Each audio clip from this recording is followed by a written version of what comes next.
Two people have been killed in a terror attack in Manchester in England's northwest. Global leaders have condemned a deadly terror attack at a synagogue in Manchester on the holiest day in the Jewish calendar, Yom Kippur. Two people were killed and four more seriously wounded after a car was driven directly at members of the public, with the driver then attacking people with a knife. Police shot dead the attacker, who British counter-terrorism say was a 35-year-old British citizen of Syrian descent.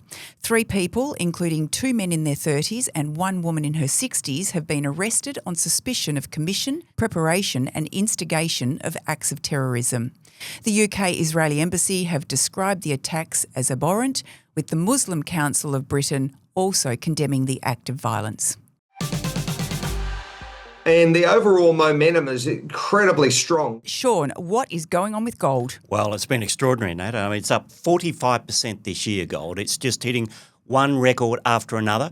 To put that in context, a 45% rise in 1 year. So far, it's the biggest since 1979. So we're talking more than 40 years. It's extraordinary. Wow, and what's behind the surge? Well, it's a combination of things. As you know, gold has always been a store of value in times of uncertainty. And there's a lot of uncertainty going on in the world at the moment, even if you're talking about conflicts, which can disrupt global trade. So that always gets investors a little bit worried. So you've got heightened tensions between Russia and the US. But at the same time now, you've got the shutdown of the government in the US. That's also unnerved investors around the world.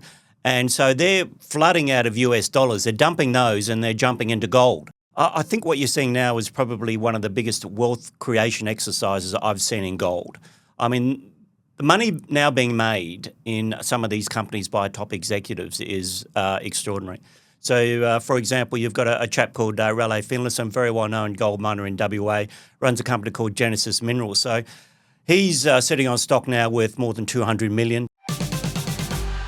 The three justices were considering whether three separate drug trafficking convictions should stand or be quashed. Former gangland kingpin Tony Mokbel will face a new trial after spending 18 years in prison. The underworld figure had argued drug trafficking convictions, which landed him a 30-year prison sentence in 2012, should be overturned because his lawyer was a police informant. The sentence was later reduced to 26 years. Today, the Court of Appeal in Victoria ordered a new trial on one set of drug trafficking allegations. While some parts of Mokbel's appeals were rejected, he was acquitted on others. Mokbel, who is now 60, had his bail extended and walked from the courthouse.